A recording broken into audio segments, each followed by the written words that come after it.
Hello mga momshies and papshis!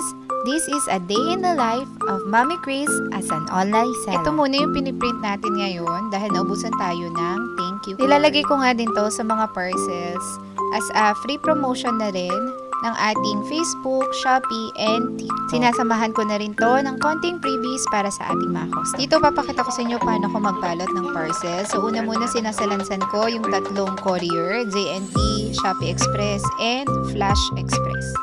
So ito yung isa nating customer, may in-order siya ng tatlong melasma cream, dalawang 4 times whitening melasma soap, at isang fast forward. Ito, nabalot na natin. So usually nilalagay ko talaga sa box para makarating na maayos sa customer yung parcel. Ito pa yung isa sa ating mga best seller, yung organic blue turnip. Ayan, dalawa agad yung in-order ng ating customer.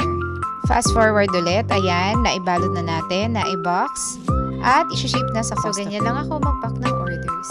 So ito na yung mga na-pack natin.